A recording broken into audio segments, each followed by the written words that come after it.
Hey folks, this week we're talking about Canonical giving back to the community through thanks.dev. AMD is hiring if you're interested. Rust celebrates 10 years, and the Linux world gets behind the End of 10 project. It's a lot of good stuff this week. You don't want to miss it, so stay tuned. Podcasts you love. From people you trust. This is TWiT. This is the Untitled Linux Show, episode 203, recorded Saturday, May the 17th. Notorious Flatpak. Hey folks, it is Saturday, and you know what that means. It's time for Linux, open source, gaming, hardware, all kinds of fun stuff. It is the Untitled Linux Show. I'm your host, Jonathan Bennett, and I've got a crew of guys, and we're going to talk about some stuff.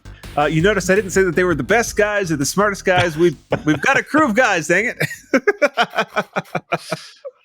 Oh, we have fun. And He's got volunteers. Yes, that's true.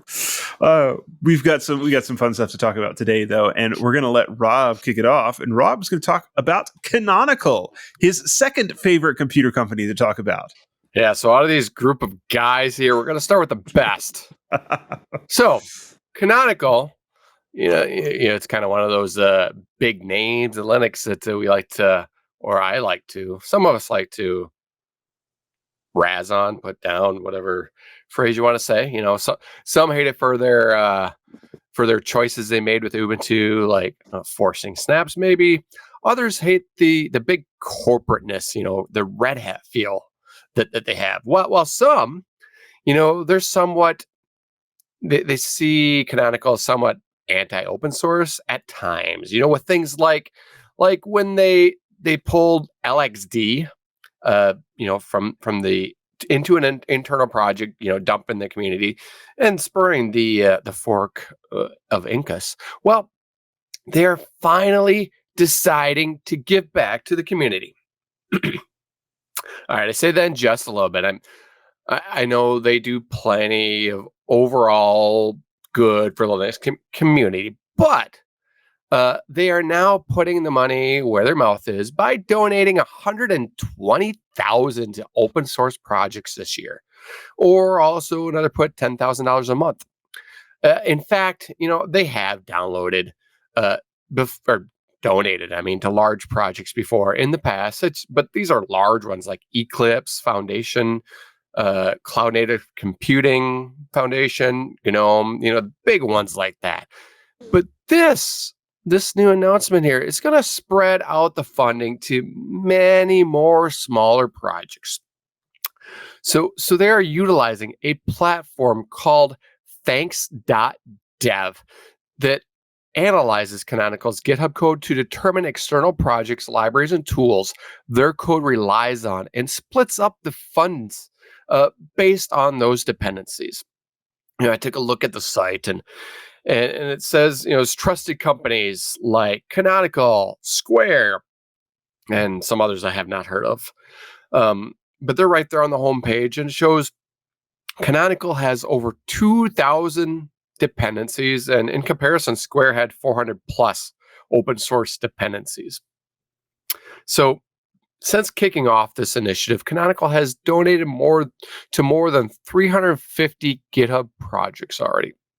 Ben Holt, Canonical software engineer, said, quote, "While very few open source developers do it for the money, the feeling of being recognized, knowing that someone cared enough to show it, has real meaning for an open source creator." And I can confirm that myself. I've never been a big one, but as someone who has done some open source development in the past, I did it because I was having fun. I enjoyed it. But knowing, you know, I've had some donations in the past, and just knowing that someone appreciated what I did enough to donate, you know, even if it was $1, you know, or whatever they had, you know, it was appreciated. You know, same goes with the coffee donations for this kind of thing. But, you know, big projects often rely on many thankless small projects that often they don't get recognized the recognition they deserve.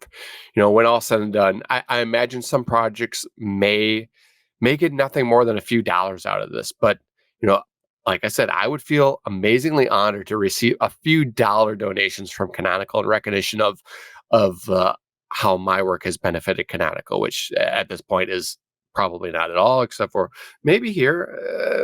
Maybe I need to start by not bashing on them so much. And maybe I need to start showing them a little more love, and then they could call it a contribution.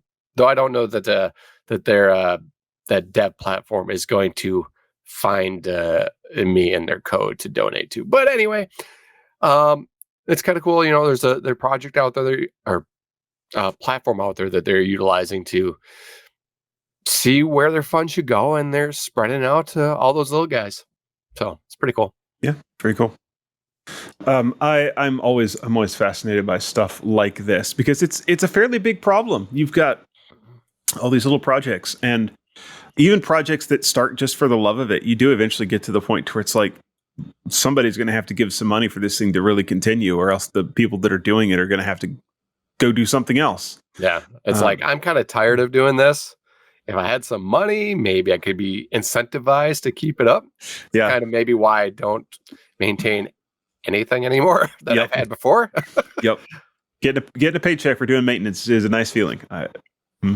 It is very good. Even just the recognition, like you said, somebody actually appreciates the work I'm doing. Mm-hmm. I can actually get a cup of coffee now. Yeah. I mean, it doesn't have to be a big paycheck. I mean, even just gas money is helpful for where a lot of us are at, to be honest. Yeah, cool. Good for them. And I'm very intrigued by thanks.dev as well. That's a place to kind of keep an eye on. It's not the only group out there doing this, but the way that they're doing it is interesting. So they say, hey, let us hook into your GitHub, and then they go and they scan all of your like repositories on GitHub and try to give you a breakdown based on the things that you're depending on. And that's pretty cool. I'm not aware of anybody else doing quite that. So I like it. And then they help support the people that you depend on. Exactly. Yeah. And I guess as of a note, one more note to just be aware of, they do take 5% of the donations. So if you want to... That is a smaller percentage than some other companies that I know that do similar things. So sure. If you want to impact something more specifically, always donate directly. But, it's a lot smaller than some of the gatekeepers I deal with on a daily basis. Indeed. Yeah. And you got to figure there's a little bit of overhead there you got to deal with, Mm-hmm. So 5%. 5% is actually real reasonable. That's way cheaper than the Android App Store or any of those. What, similar to what a credit card transaction gets charged? Usually like 3.5% for a credit card transaction. So yeah. Yep. All right. So let's chat quickly about one of those other things that we all are beginning to depend upon. And Ken, that's Rust. And Rust is celebrating 10 years now. Yes, it is. Happy anniversary, Rust. Happy Rustiversary? Well, this week, Michael Larabelle and Bobby Borisov wrote about Rust developers celebrating 10 years of Rust of all places. They did the event at, I hope I say this correctly, Utrecht, Netherlands. Bobby's article starts off explaining Rust is an open source modern systems programming language that combines memory safety with high performance. Its main advantage is its ownership model, which eliminates entire classes of bugs, such as data races and null pointer dereferencing, at compile time without needing a garbage collector. I still need a garbage collector. This makes it particularly attractive for performance-critical applications like operating systems, game engines, web browsers, and the list goes on. He then recounts Rust's almost legendary origin story while informing us Rust officially reached version 1.0 on May 15th, 2015. Now, according to Michael, the Rust developers released Rust version 1.87 exactly 10 years to the day to celebrate this big milestone. Now, speaking of Rust 1.87, some of the things that it provides, it adds anonymous pipes to the standard library. safe architecture intrinsics, inline assembly via ASML exclamation, and it can now jump to labeled blocks within Rust code, and a number of stabilized APIs. Rust 1.87 also removes its i586 Windows MSVC target for old processors. If you want details on this or on the history, then follow the links I have in the show notes. There's a complete list of the updated APIs that you can find through Michael's article. Yeah, Rust is so interesting because it got basically a complete redesign about halfway through that process when Mozilla picked it up and said, hey, we're going to use this for the browser now. It changed dramatically. And then again, when it entered into the kernel, it changed very dramatically to be able to work in that space. So it is a very interesting sort of evolving language because of that. Yeah, I was thinking happy ferrous oxide day. Had you ever heard the origin story for how Rust got created? It was virtually like a PhD or a professor. Broken elevator. Yeah, it involves a broken elevator. No, I don't know this. this. A PhD having to walk up 21 stairs. Flights of stairs.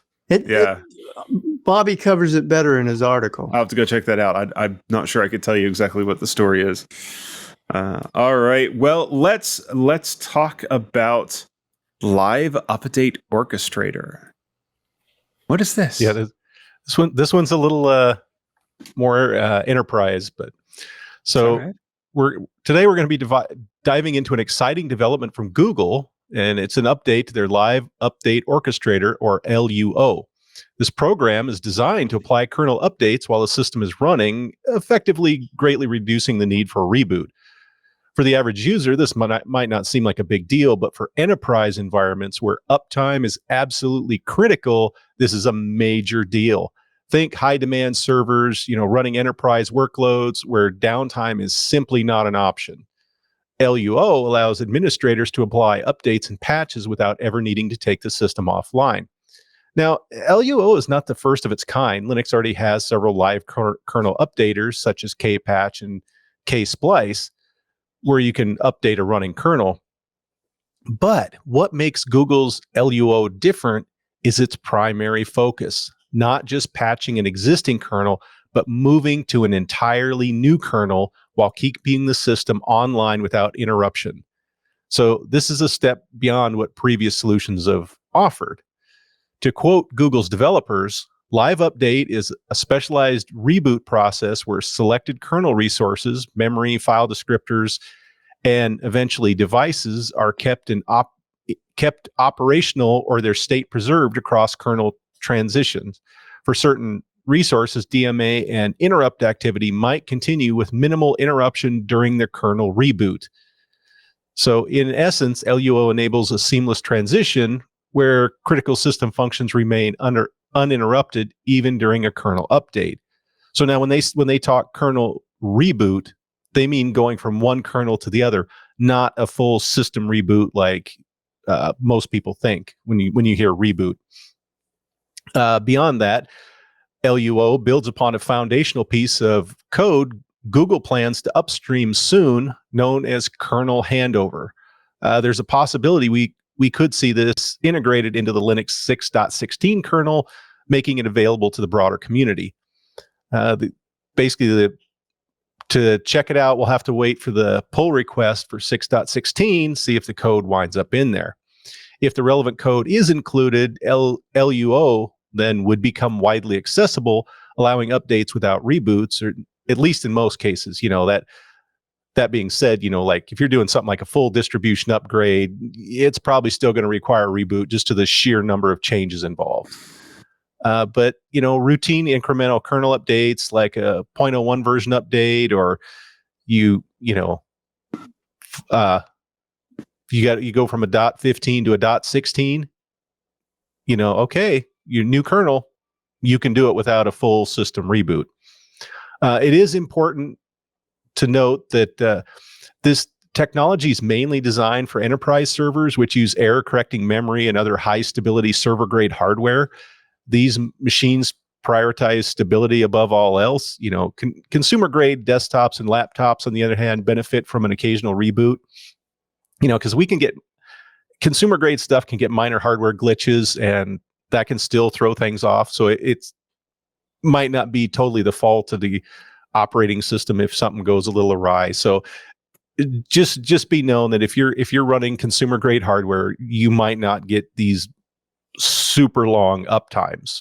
Maybe, but your mileage will vary with the less stable and a lot of times faster running consumer grade hardware.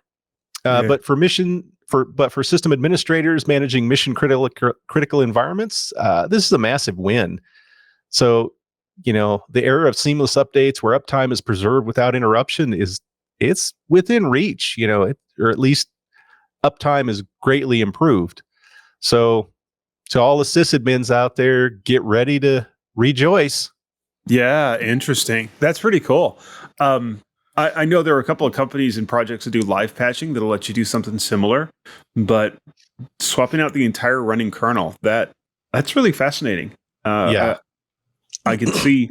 I bet they have plans even for things like Android. Like, let's do it there too, right? It makes sense in a whole bunch of different places. Mm-hmm. I think once they get it fully ironed out, and that software I was talking to, the code that they were going to put in there, the kernel handover, that was part of the kind of this base framework that will keep the status of all the memory, the hardware, where everything was, to help with the transition of the orchestrator. So they kind of work in conjunction with each other.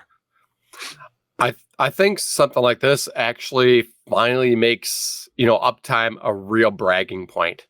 Over the years, a lot of people, various communities, I've been like, how long is your uptime? And people are like bragging, like, I've been up for this many days. And then you always get all the feedback, which I'm usually leaning on that side, is like, so you're not updating then, you're unpatched, out of date.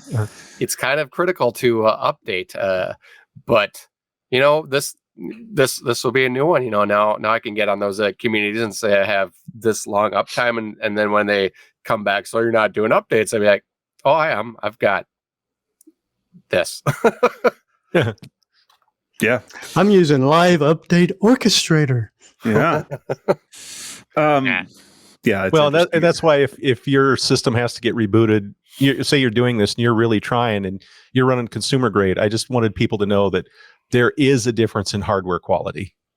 And server enterprise steps back from the ultimate speed, and there's a lot more error checking and redundancy to make sure things keep running at the expense of speed. So that's why like a Threadripper or something, or Epic, processor is not going to play games as fast as your normal consumer stuff because of the stepping back and the slowing down. If anything, they're going to underclock it.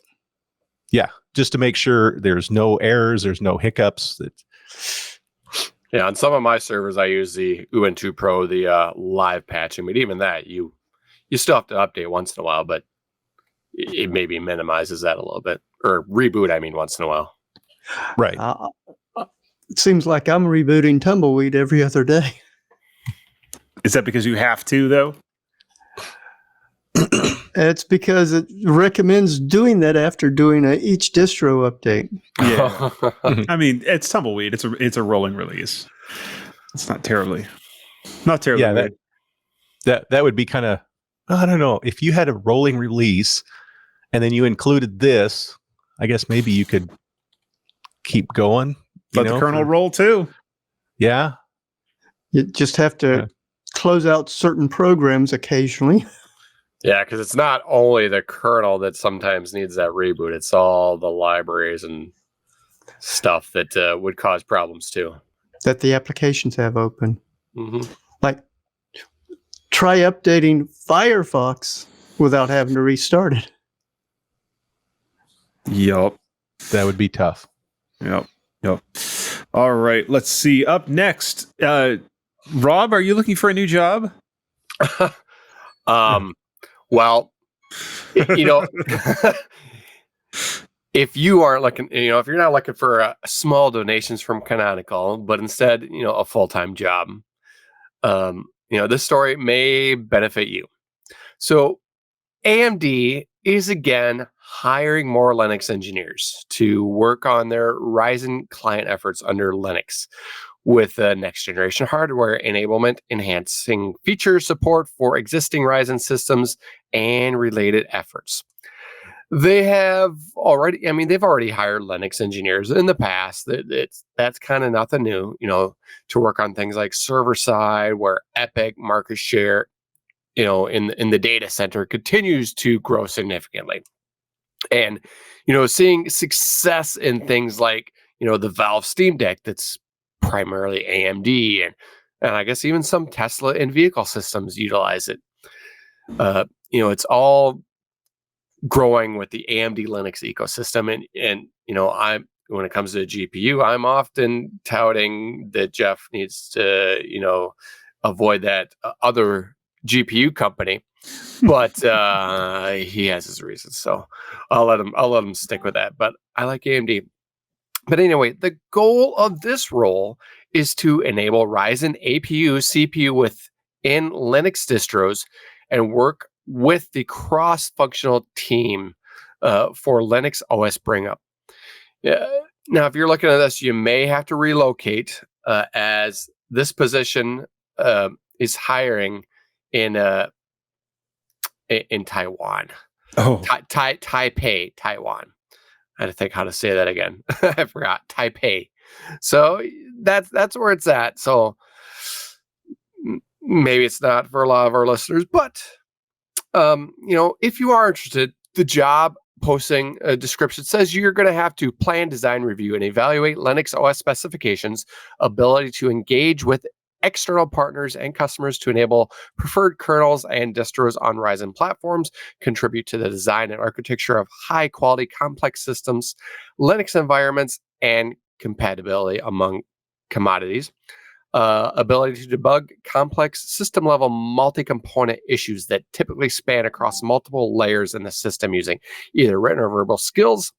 Collaborate in a team environment across multiple engineering disciplines, making the architectural trade-offs required to rapidly deliver base-level solutions for the platform. Experience in C and Python, skills, Git, familiarity with at least one major Linux distro. And they say a proficient systems design engineer with a strong Linux skills. Take a primary role in between silicon engineers, firmware engineers, software engineers, platform engineers, and architects. So, although it's in Taipei, but it's good. It's still good to see when hardware manufacturers place an emphasis on, Linux functionality, even if it's not their core. It's good to see that, they're putting some work in the Linux functionality rather than leaving it as an afterthought for the community to figure out on their own. Apple. So they're hiring strong, really put a focus on Linux. So go AMD. yeah. Very cool. I like it. Now, I wonder if that's a position that they would consider taking remote if the right person applied for it. I would not, like, if you were out there and you were thinking to yourself, man, I'm the perfect person to this, but I don't want to move to Taiwan. They have the conversation. The worst that they can do is say, no, we're not going to hire you if you're not willing to move to Taiwan. Yeah, I don't know what the specifics of it, if it's they require it to be in a specific location, but well, and I bet you came in with a really shining resume. They would start making exceptions. So you're going to apply, Jeff? I'm not a coder. I'm a hardware guy. My told us skills. You've done Python. I guess you don't do C, but I have done a little bit of C, but I mean it's very there you go basic. Yeah, they're going to look at me and go, yeah, I've done basic. Uh-huh. Yeah. But they'll say, hey, we want you for the fab, interface with our foundry partners, and but not coding. But to correct what you said, I have Team Green video cards right now. Honestly, I would not buy Team Green right now. I was toying with the idea of building another computer, and it would be an AMD card. Team Green has just kind of run off the rails on this. this 5000 series is just terrible. Wow. Heard it here first. Yeah. You heard it here from the NVIDIA fanboy. Yeah. Well, the driver issues, the chips not having the full capability they're supposed to, the pricing, they not sending viewer review cards for the 5060 series of cards because they don't want the reviews coming out that are just going to tell everybody, do not buy these cards. They are a terrible value. Yeah. We can talk about it in the after show, but it's not too much to talk about now. Yeah. All right. Well, let's talk about something that Rob and I, at least, are going to have to think a lot about, and that is the end of 10. The end of 10 is coming. Well, first of all, what is the end of 10? Is it something radical? And why are we discussing this event on the Untitled Linux Show? The answers to these and other questions are found in the articles Christine Hall, Liam Proven, and Jack Wallen wrote about a collective of developers and others who are trying to help Windows 10 users transition their computers to Linux. Christine starts off saying, "Wowzy zowie! I don't know how long it's going to last, but for the time being, some of that old time, we're doing something radical, important, and good. Open source feeling is back. It's like being part of a movement again. And I'm tempted to take the advice once handed out by David Crosby and to just let my source freak flag fly." Now, according to Liam, the campaign is a noble attempt to raise public awareness. Excuse me. It carries, lost my train of thought there. Carry something. Yep. It carries, the campaign is a noble attempt to raise public awareness. It carries a simple, clear message in large, friendly letters. When Windows 10 reaches the end of its life in 5 months' time, you don't need to buy a new computer. Jack states, with the Windows 10 end of life on the horizon, it was only a matter of time before something like this arrived on the scene. Now, this is coming from the end of the 10 website. Is this, Jim? If you bought your computer after 2010, there's most likely no reason to throw it out. By just installing an up-to-date Linux operating system, you can keep using it for years to come. I'm proof of that. I bought mine secondhand and I'm still using it. Now, by just installing an up-to-date Linux operating system, you can keep using it for years and years. Yes, this movement has a website even, hosted by no other than KDE, which was initially scheduled to go live on May 28th. What's today, Jonathan? Today's the 17th as we record this. So you may be watching this after the 28th, but it was launched actually a couple of days ago.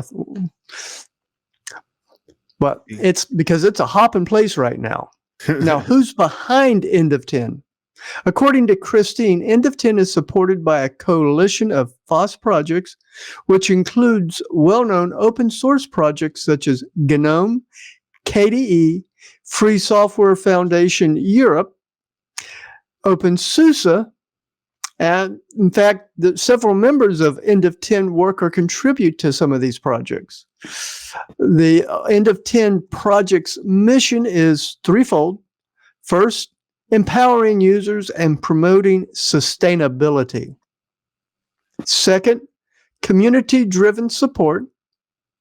And third, distro-agnostic approach. I'm glad to see it's a distro-agnostic. Though we do have our favorites, don't we, Jeff? Yes, we do. Now, if you are asking, how do I get involved? Christine's article best answers your questions. I've got a link to hers in the show notes, as well as Liam's article, which suggests installing Chrome OS Flex, or Ubuntu. And you can read Jack's article to find out more about OpenSUSE joining the initiative and transitioning its upgrade to Freedom campaign to the End of 10 movement. Now, Jack also reports on OpenSUSE dropping support for the deepened desktop environment, which I do recommend reading if you want to find out why. Interesting. All right. Yeah, I've seen a couple of different places working with it. I think the Fedora guys are part of End of 10 as well. That it's a lot of different places there. Sort of grabbing onto this theme of, boy, that's a whole bunch of desktops out there that you're going to have to update because of some of the things in Windows 11. It's like you know who's conspicuously who's missing from this group? Who's that? Microsoft. Oh well. I mean, that's no great surprise, right? Microsoft raised the limits sort of artificially for Windows 11, and that's what's really driving a lot of this. Is that there's a bunch of machines that are otherwise quite usable that just you're not going to be able to officially install Windows 11 on. There are some unofficial ways to do it. Like, that's the worst thing about this. Windows 11 will run just fine on this hardware, but it is not officially supported because of one reason or another. That's what's driving a lot of us crazy about it. I'm going to defend him just a little bit, in that it's not completely arbitrary, in that from what I've heard, there are aspects of Outlook, I believe I heard a story somewhere about the newer Outlook using security features from the TPM2. And I don't remember what that is, but I've read some stories about that. I believe it was actually from a Linux advocate, but I could be wrong about that. Yeah, well, I mean, so what Microsoft is trying to do is they're trying to make all of your desktops, all of Windows 11 desktops are supposed to be disk encrypted using a TPM. And so if you don't have a TPM or you don't have your firmware TPM turned on, there's nothing for Windows to talk to be able to get an encryption key. And so rather than good. Well, I was going to say, but they could very easily just let it run and just say, okay, look, here's the features you're not going to have, and you're going to be a little higher security risk, and it's good. Yeah, I did put a link in the show notes too for a Brody Robinson video where he talks about it, about Windows 10. And when I go see my mom in a couple months, she does not Chromebook like Windows time? 11. What? Chromebook time? No. I'm gonna load Linux on her computer. She's all for it because she hates Windows 11 that bad. And then you're gonna use KDE, and it's gonna look like Windows 11. It's gonna look like KDE. It's gonna look. It's gonna look more like Windows. KDE. It's gonna look more like Windows 10, and the start button is gonna be in the corner where it belongs. There is one thing I would like to do, is look over the list of members of End of 10 and see if there's any hardware vendors. I do want to say, Jeff, you can put the Windows 11 logo in the corner so it looks like Windows 10 still, but I figured it was I never know. Actually, I don't know if that was an option or not, because sometimes things that I thought should be done on Windows you just can't do. And I don't think it's possible. It. I think at first it wasn't. Maybe, I don't know. Yeah, but I'm going to do that for my mom. Just get her started. I'll probably put her on Ubuntu LTS, so it's just and set it for security updates and just pretty basic, because most of her stuff is just surfing the web, and she does play some games, but it's a lot of kind of go ahead and set her up for Ubuntu Pro as well. You could, yeah. Before we do that, though, I'm going to make a pitch that you should use KDE. And that is because there is something very cool, very new that is coming to KDE 6.4. And that is the new HDR. You knew it had to be something with that. The new HDR calibration wizard. So this is sort of this is addressing one of the complaints that I have about KDE 6.3 even. For the longest time, my machine behind me is stuck on 6.2 because I didn't like the changes that they made. And they are adding the calibration wizards that you can go and set your max brightness and get in there and do a little bit more tweaking with exactly how an HDR screen is going to work. It also it's also adding the ability to do HDR like. You could call it HDR light, perhaps, with on displays that have the ability to make the backlight brighter and dimmer in various regions.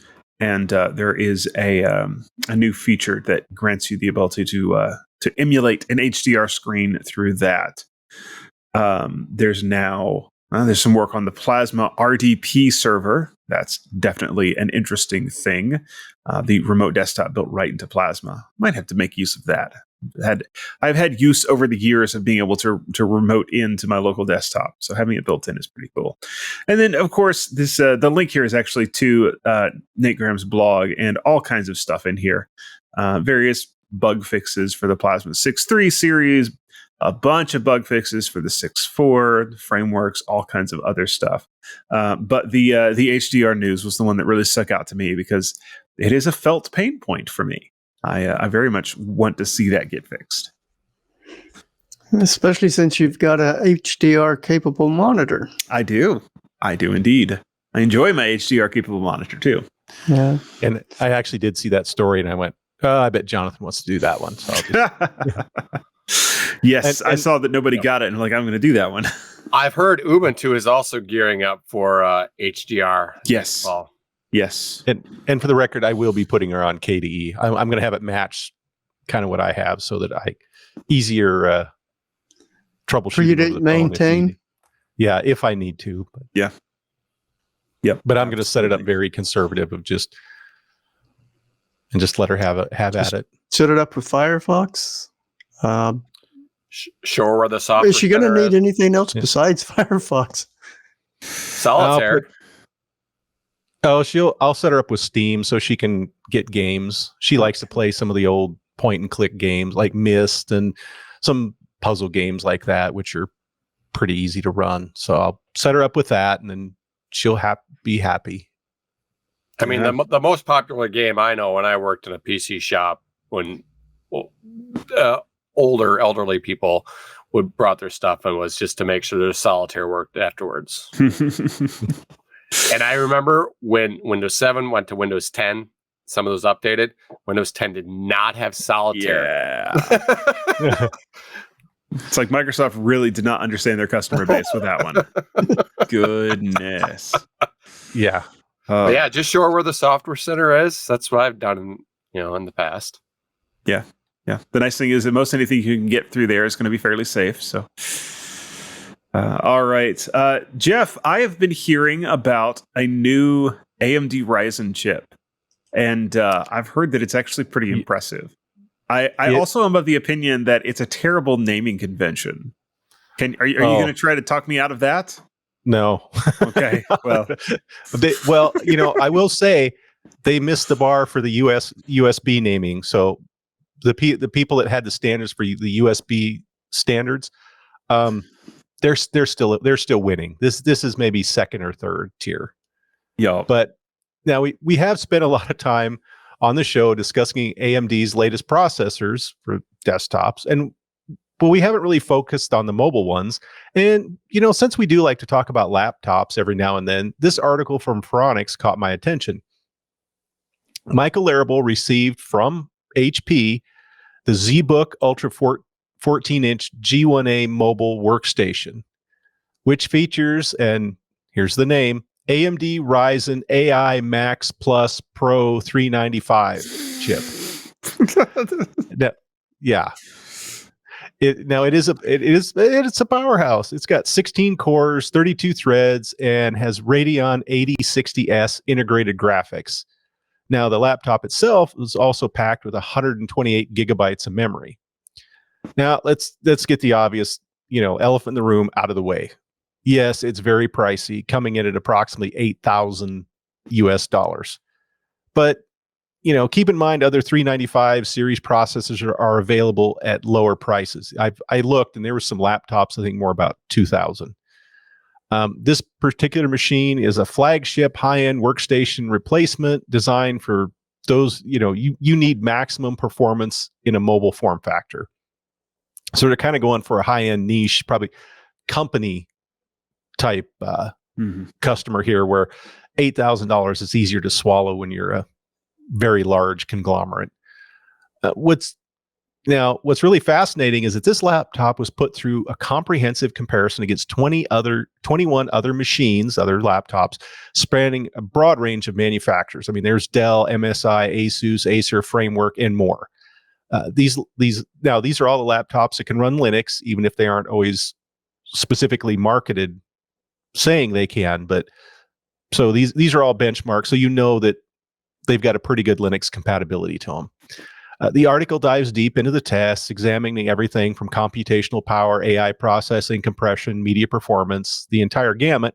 However, gaming benchmarks were deliberately left out, as gaming performance is heavily dependent on the GPU rather than just the CPU, and some laptops include external GPUs, which would skew comparisons against machines running integrated graphics. So if you have an external GPU on your laptop, it's still going to be better than a lot of integrated GPUs.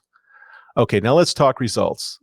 At the high level, the AI Max Plus Pro 395 absolutely dominates all the laptop chips.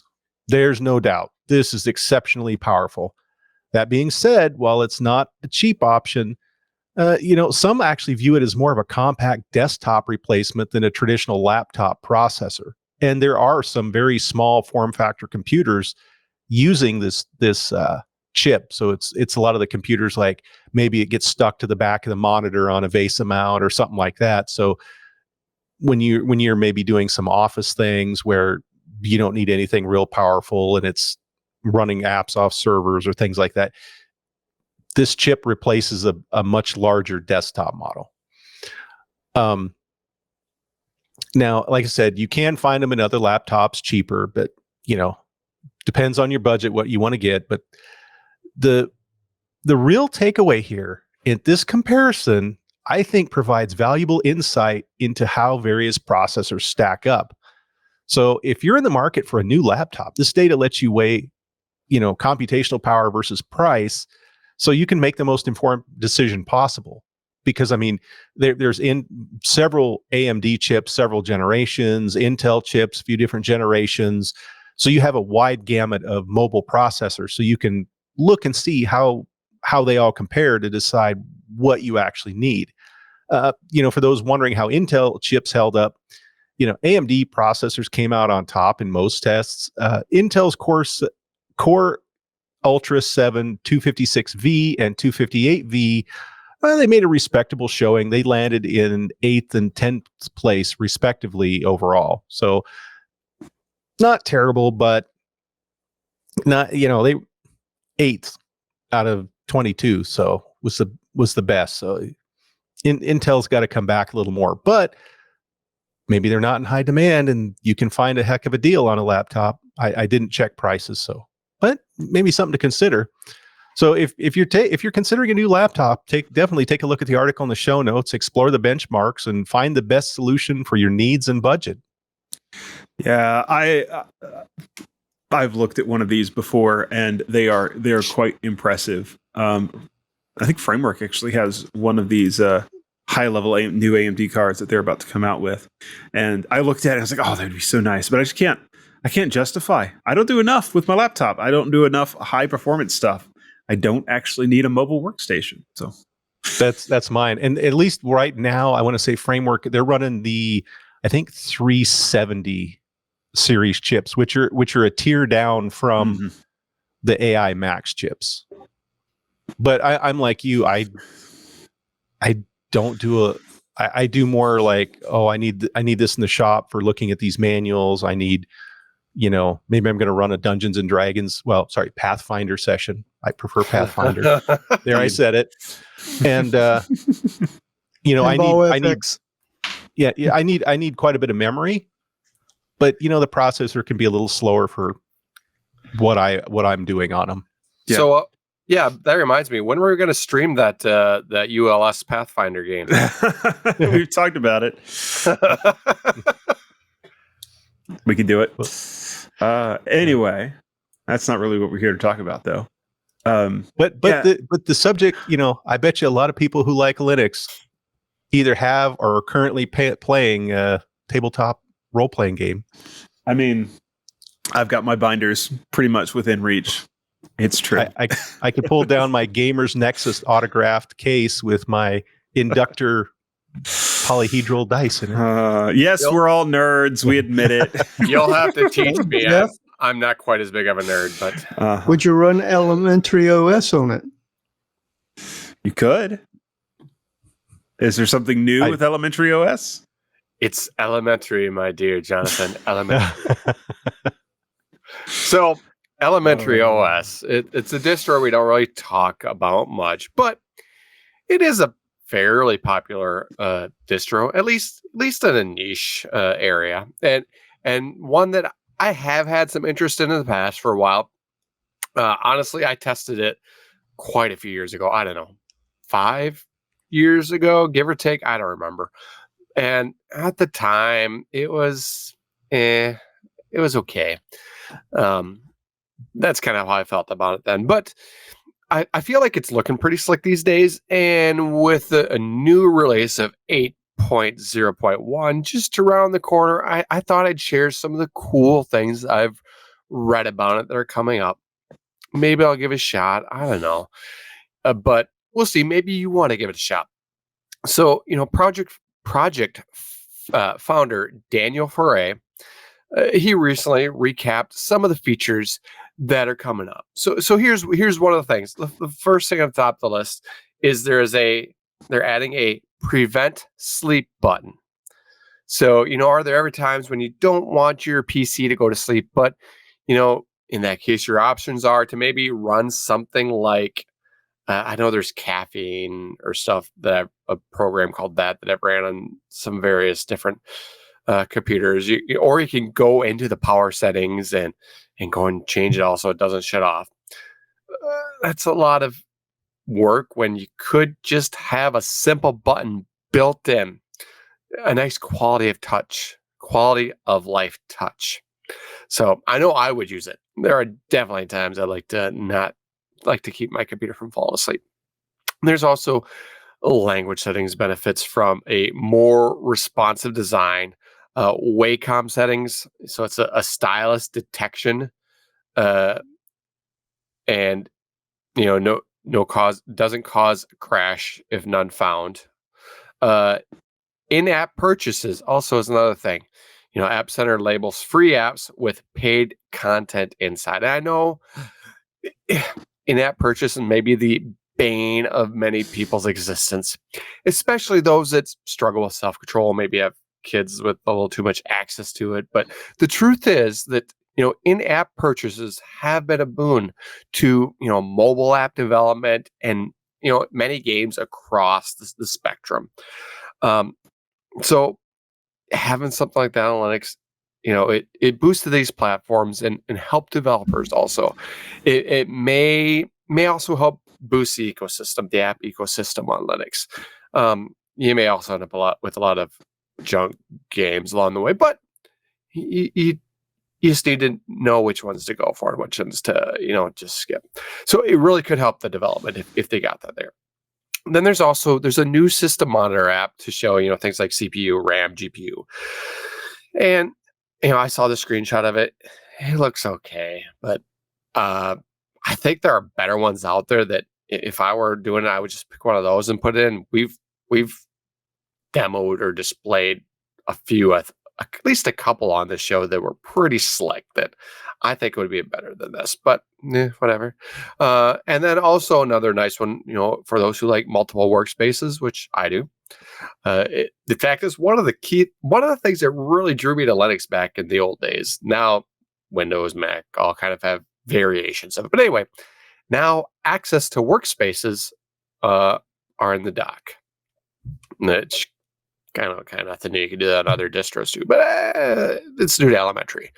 So those currently using elementary OS, well, you're going to likely see these updates in a future 8.1 release. But if you are adventurous and want to see them sooner, you can sponsor elementary on GitHub to get early access to daily and monthly development releases for testing. So I don't know, elementary is all, it's a little bit I used to feel like they're trying to look like Apple, like Mac OS, but maybe it's just the GNOME-ish of it. I don't even know if it's GNOME that they use, but it's an interesting distribution, and not too far out there. It's not Hannah Montana Linux or anything like that. So if you're hopping around and you haven't tried it yet, it'd be worth giving it a shot, I think.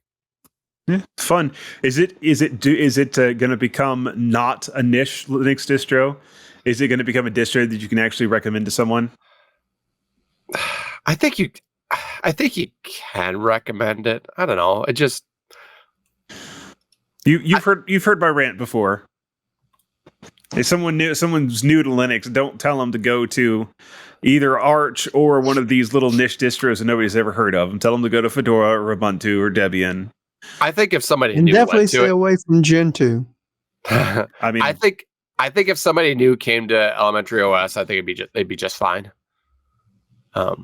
It just doesn't wow me enough compared to like some of the others. Like it's just another distro. I mean, like Tumbleweed.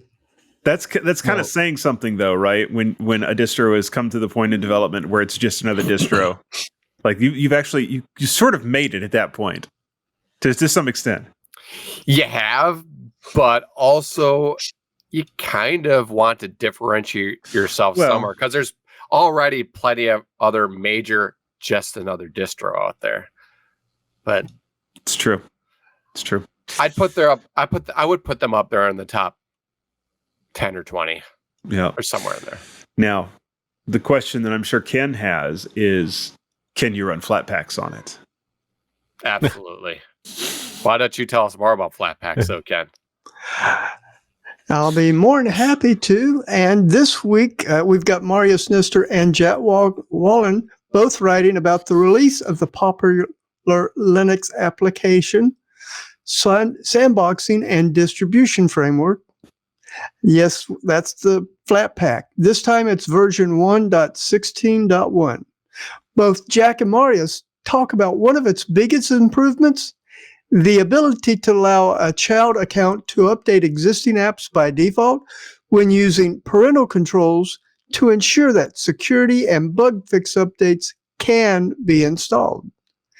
Flatpak 1.16.1 also speeds up the Flatpak prune --dry-run command by no longer calculating the potential freed space and avoiding operations that would need to hold a lock.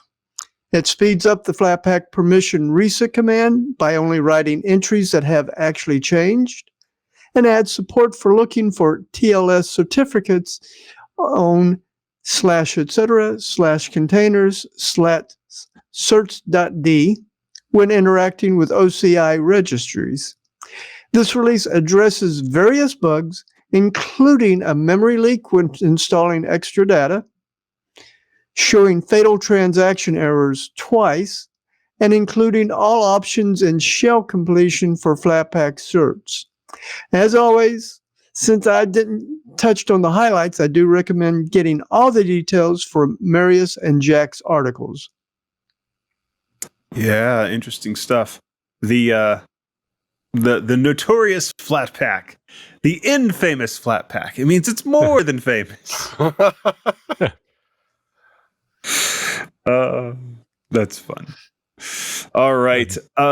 Do we want to talk about the other AMD thing? The other AI Max Plus thing? Well, we're kind of going to hit the old one and some new. So we're going to get a Halo in here. I think there may be a Halo. I don't know, maybe some horns. We'll see here. So I've got a couple more stories about laptops coming up. Now, the first one focuses on the AMD 395 processor again.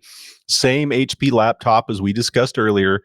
This time, Michael Arable from Phoronix compared it to Windows 11. So Windows 11 and Ubuntu 25.04 on the same hardware.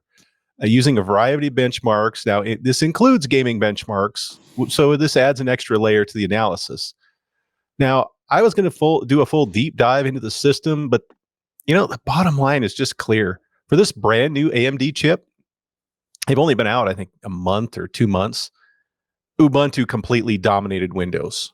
Typically, when we see our comparisons like this, one system edges out the other slightly. But here, Ubuntu secured 80% of first place finishes. And when looking at the geometric mean, it demonstrated 30% better performance. Yes, 30%.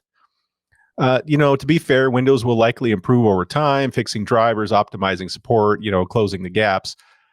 But for now, at least, this early hardware, Linux simply outperforms Windows.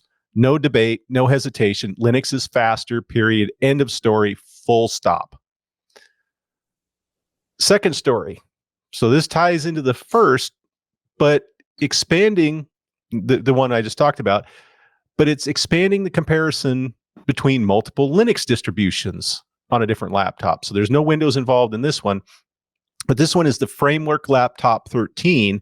Now, this one features an AMD Ryzen AI9 HX370 CPU. See, that naming is so much better. 16 gigabytes of memory and a 1 terabyte SSD. So this is more like what people would normally get. The Linux distributions tested were Cashy OS rolling, Clear Linux 43280, Debian 13 testing, Fedora Workstation 42, Manjaro 25, OpenSUSE Tumbleweed, Ubuntu 25.04. And they were all tested as they loaded. So it was all defaults, no tuning, no custom optimization. However it installed is how it was tested. Now onto the results. Now, this is going to be a little interesting, so stick with me here. But Debian 13 testing took the most first place finishes, 60 in total, followed by Cashy OS with 24 and Clear Linux with 18. Manjaro had 5, Ubuntu had 2, and OpenSUSE Tumbleweed managed just 1. But things get even more interesting when you look at the geometric mean across all tests. Clear Linux emerged as the leader, performing 4% faster than Cashy OS, with Debian just 1% behind that. Fedora, Ubuntu, and Manjaro, respectively, were followed closely behind Debian. They're just like a couple percentage points. The biggest surprise, OpenSUSE Tumbleweed finished in dead last, and not just slightly behind, but almost 30% slower than Clear Linux. And even compared to Manjaro, which was the next to the last distribution speed-wise, Tumbleweed was nearly 20% slower. I mean, that's a significant gap.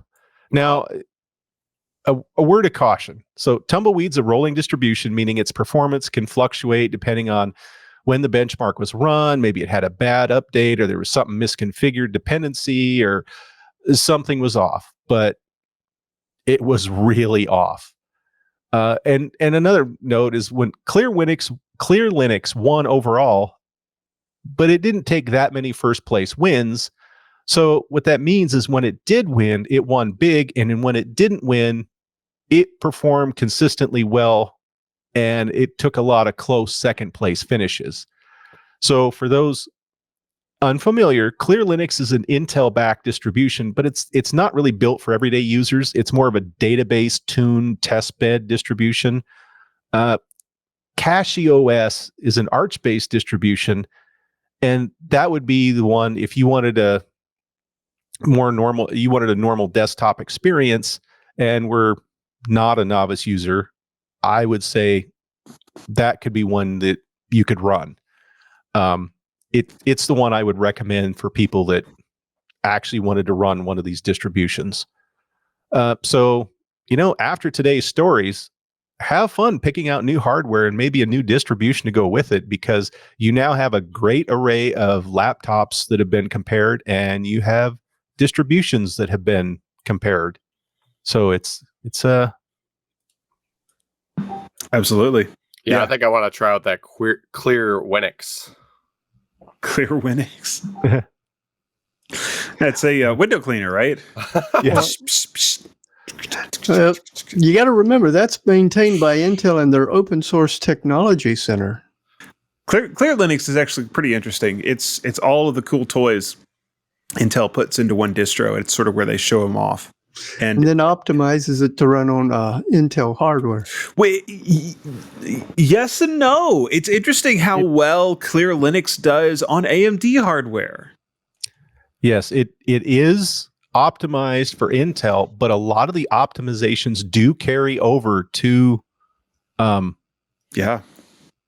they do carry over. And I want to say we've benchmarked it, we've seen the benchmarks before, and I think Intel runs just a couple percentage points faster. I mean, it's surprisingly close how much it actually works. Mm-hmm. Yeah, it's pretty impressive. I like to see AMD make their own Linux optimized for AMD. Yeah, that would be interesting. It's interesting. Tumbleweed did so well when Clear Linux, or did so poorly when Clear Linux did so well, since they're both following a rolling release model. Yeah. Well, it's all of those the tunables and the pretty much all of it's going to be tunables, I guess. Maybe some patches that Intel has in there, various compile time options and stuff like that. Nothing to do with the fact that it's designed to be used by IT professionals for DevOps primarily. Well, I mean, so that gets reflected in some of the decisions they make for how they set the tunables. We need to go through those at some point. By the way, I thought about grabbing a few of them and using them for my command line tip today. I didn't. I went with something else. But those are really interesting to look at, like all the different knobs and switches that the Linux kernel gives you for things like how many TCP connections should we have open at a time? How many TCP connections should we allow to be in the process of being opened at a time before we start doing SYN cookies? All kinds of crazy stuff. And sometimes it matters. So, yeah, stuff like that. All right. Let us, speaking of which, let's get into some command line tips. We've covered the news. We're going to let Rob go first. And Rob, is this VIPE or is this VI? VIPE. VIPE. VIPE. Vippy. I think it rhymes with pipe. VIPE. I don't know. So this is another one in my series of more utils. So we did do this one. I guess Ken did this one like 3 years ago. So I'm going to bring it back here and show it off again. So VIPE, what that does is basically it allows you to edit an input before piping it on to something else. So if you're running a command and you want to pipe it to something else, you just, pipe that to something else. Now, if you want to be able to edit that midstream in between there, you use something like VIPE. So, a small little, example of that. Let me just get that so you can see it. Okay. So live demos. I did not. I know why.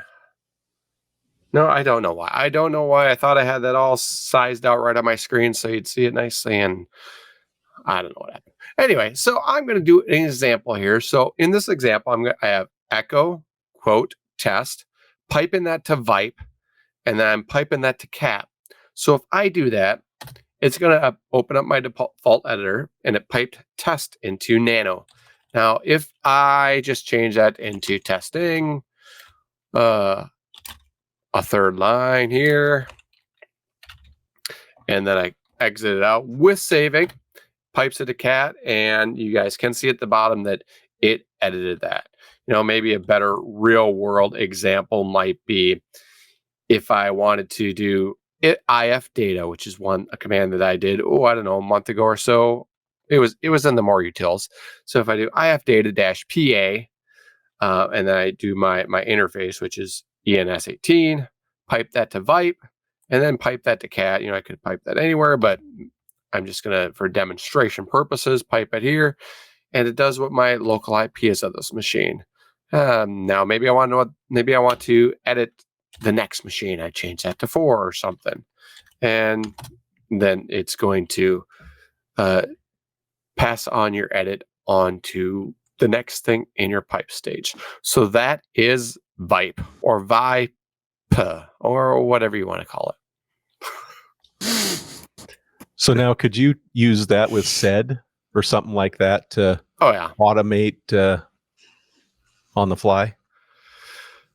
Yes. Yeah. I mean, there's going to be interaction because it opens up an editor. So you're missing that piece of the automation. But yeah, you could, anywhere, you could inject that anywhere you wanted if you wanted to modify the data that's being piped. Nice. Mm-hmm. Yeah, Somewhere in the pipe where you needed to actually go in and massage the data before it goes on to the next point. Yeah, or maybe just make sure that it's formatted properly for the next thing. Is like, maybe if I would have like IPA and it would have had all that data, and I because I didn't know how to just pull out what I wanted. I could delete all the other stuff or send on just the IP or something like that. Hopefully not something as complex as the results of IPA, because that would be a lot. Because the grep command you keep trying keeps grabbing everything else as well. Yep. Interesting. All right, Ken, what do you have for us? Well, I've got some more commands that you can use at the Pipewire command line interface. This time, I'm going to go over working with remotes. So let me go ahead and transition to the terminal so that we can play around with creating and connecting to and even disconnecting from remotes. Now, I've got two commands. I want to have the create the remote in the terminal I have on the left. And let me go ahead and blow that up so y'all can see that, because I think it's a bit small, isn't it? Is that better? Yeah, I can see that. Okay. But the command I'm going to use to create a remote starts with an environment variable. This is going to be in all caps, pipewire_core, followed by an equal sign. And after that's going to be the name of the Pipewire instance that I want to create. And if I've went ahead and called it capital U, capital L, capital S, then in lowercase, Pipewire-1. And then I'm going to follow it with the Pipewire command line interface command. Then use a -D because I want to daemonize it. And then a -R so I can give the remote name.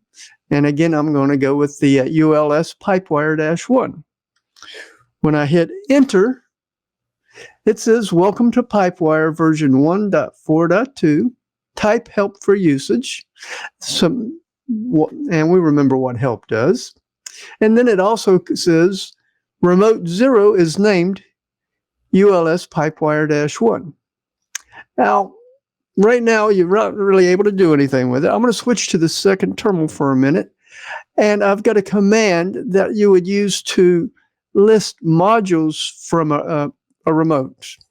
It's pw-cli space -R to give you so I can give the remote name. Again, ULS Pipewire-1, followed by ls space module. When I hit it, nothing happens. I'm going to have to hit Control-C to get back to the prompt. To get anything to work, we've actually got to load a module. So we're going back to last week's command tip on how to load a module. In this case, we're going to load the access module by using load-module space libpipewire-module-access. That's the module for access. When I load that, it comes back telling us that it's been confirmed that it's been loaded. Now I can come back over to the second screen, rerun the Pipewire command, and it's listing the modules that are in that remote session. Okay. Now, speaking of listing, how do you list your remotes? Well, it's going to be list-remotes. And yes, I've got the S there. Found out without the S, it doesn't work. And there it lists just one remote, the one that I just created. So now we want to connect to some remotes. In this case, I'm going to use a command to connect to a special remote. It's the connect internal. And the special remote that we're connecting to is actually the instance that we're in. Yeah, the connect internal basically connects to your current remote. So we're going to run that. And here we see that it gives us a 2 equals @ remote : and I'm not going to read all that, but it also comes back saying remote 2 is named ULS Pipewire 1. And it gives us an error about unsupported type pipewire : interface : security context, which I think we've seen a few times as we're doing this. And now when I hit enter, I also get a prompt. If I go back to the list remotes command, we have the 2 remotes. Now, if you look at the entries, you'll see that the @remote equals, or @remote : it's slightly different for each one. I suspect that may be an address location. Kind of looks like. Yep. Now, with the connect, you could follow it with a remote name if you wanted to connect to one, or if I just want to connect to the default pipewire configuration, which is pipewire -0, I can just run connect with nothing after it. And now when I list the remotes, I've got 3 remotes. Okay, now that I've got 3 remotes, what can I do? Well, how about switching between remotes? So right now, the prompt gives us the pipewire -0, and you'll see that each one we've got a line that begins with 0, a line that begins with 2, and a line that begins with 3. So let's do a switch remote 0, and we'll list, and we'll see that the order that they're listed in changed. If I go to switch remote 2, again, the order is going to be changed when we do the list remotes. And you'll notice that the Pipewire command line interface prompt has changed to indicate which one we're actually using now, which is actually the 0 that I'd done previously. Or no, it's actually the 2. But now we're going to go back to the Pipewire 0 by selecting remote number 3, almost like doors. And there we go. And when we list it, we've got them in the same order again. And before I disconnect from the Pipewire 0, I'm going to go ahead and change to one of the other 2. And now I can type in disconnect 3. And when I list, I just have the ULS 2 versions of the ULS Pipewire 1. But once you've got your remote Pipewire server set up, you can then go in and inspect the objects in it and maybe even create some. I'll be going over how to do that in the next couple of command line tips. All right, very cool. Very useful to be able to do if you want to manage your remote Pipewire stuff. All right, Jeff, what if you want to manage tasks? Yeah, this one's a little more niche here. This week's command is task set. Now, this is definitely a specialized tool, and I'm But I'm certain there's at least one person out there who's gonna think, "Holy cow! I've been looking for this." Well, I hope anyway. So, what does task set do? It allows you to control which CPU cores a task runs on. Well, why does that matter? Well, if you need absolute peak performance from your system, and if your CPU has multiple cores spread across different NUMA nodes, or you have multiple CPUs in your system, you may want to restrict where your task runs. Here's why. When processes jump between NUMA nodes or CPUs, there's a delay in the computation. So imagine something running on CPU 1 and suddenly it's getting routed to CPU to finish, because of how things work with the whole system, microcode, the scheduler. These things shift around, and it might have, for whatever reason, something in there decided it had to switch CPUs. Well, when that shift happens, you've got data transfers or cross CPU, cross NUMA cache requests, the additional logic to move it. It basically is adding latency. Now, for the average user, this overhead is imperceptible. But if you're running a highly specialized computation, say you're executing hundreds of trillions of calculations, those tiny delays start piling up. So by specifying which cores your task uses, you prevent unnecessary overhead, basically ensuring your system runs your program as efficiently as possible. Now, I'm not going to dive too deep into the technical details, but the simplest way to use task set is sudo space task set space -c space the cores that you want your task to run on, your program to run on, space, and then the path to the task. So that's the simplest way that you can restrict what you want to run to one or multiple cores.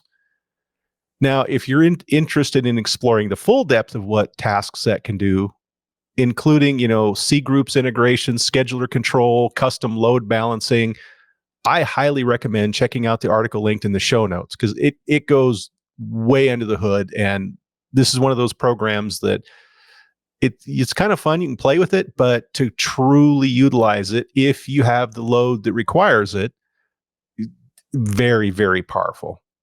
But like I said, this is not something you typically use on a general purpose system, but half the fun of Linux is playing, right? And yes, it's a powerful tool worth exploring. So, give it a look, maybe take a start taking control of where your processes run. Yeah. Yep. Absolutely. Very cool. All right. I've got a tip that hit me and some programmer buddies here recently, and it's a bit of Linux networking lore, as it were. And that is that the ports below 1024 are special. So you go to run a program and you say, hey, I want you to bind to a port, listen for incoming requests. Anything under 1024, so your 80, your 443, your 22, 23, all of those low-level ports, they're special. And that, but by being special, that means that they require generally root access to be able to bind. So, the quick and dirty way to make this happen is to run an application as root so that it can bind to that low-level port. It's not a good idea to run your applications as root if you can avoid it. And so there is a better way to do that, and that is through the capabilities. And specifically, the tip that I have here is something that you can add to a systemd service file. You can tell it ambient capabilities equals, so that's just sort of the background capabilities that you want the service to have, cap net bind service, and that gives it the capability to bind to the network on one of those low service ports. And so you don't have to run it as root, and it can get port 443 or whatever port you want under 1024. So a couple of useful things there for everybody. And one is knowing that when you get weird networking errors from your applications, that is something to check. And two, this is one of the ways, there's multiple ways, one of the ways to fix it when it comes up. Have you run into this before, Rob? No, not particularly. I'm familiar with what privileged ports are, and I think that one of the things that makes Kali Linux somewhat less secure is I believe, at least at one point, they removed privileged ports so you could. For what Kali is, that makes sense. Yeah, use any of them. It does. Yeah.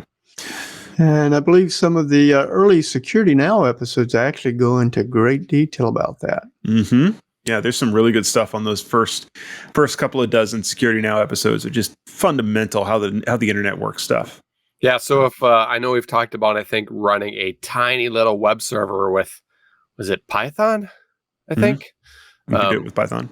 So you could you could run it with a non-root user and use one of these privileged ports and actually make it not a little more secure, as insecure. Yeah. Yep, for sure. I'll say I was running a server one time and I had to unsandbox a port because of systemd. I didn't realize it till I had to dig around and went, oh, okay, Yep. I had to. Yep. There you go. All right. That is the show. I'm going to let the guys get the last word on what they want to or plug anything if they want to. Maybe even poetry. Jeff is up first.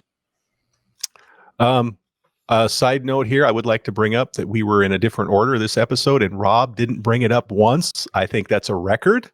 So just thought I'd mention that. Poetry Corner. So my time is not yours. You do not know my schedule. Make a damn ticket. Have a great week, everybody. Whoa, language. It's a family show. It is. All right, Ken. Well, I just wanted to remind everybody about how back in episode 201, Jeff talked about Oregon State University's open source lab, future being in jeopardy. Well, this week, Saurav Rudra wrote about the incredible community response and the open source lab's future plans. If you contributed, then this article is a must-read for you. Yeah, they got it. They're not going to close after all. It's pretty cool. It's a real success story. I'm glad I did the story. Yeah, I saved it. Yeah, we did that. All right, Rob. Yeah, so this week we're saving the best for last, and that is me. And to come find and connect with me, you can go to robertpcampbell.com. And on that page, there's links to my LinkedIn, Twitter, Blue Sky, Mastodon, and a place to donate a coffee for me just to show me how much you care. And I think, if you don't want to donate the whole coffee, I think you could change the increments. Maybe you can't. But, even $1 would be kind of fun. But maybe it's not even worth $1 because they take their cut and I don't know. But donate if you want. Or not. Hey, here, kid, here's a quarter. Get yourself a cup of coffee. All right. Fun. Thank you guys for being here. It was a blast as always. Always a fun time here. Yes. All right. Rob makes it so special for us. Yes. Thank you.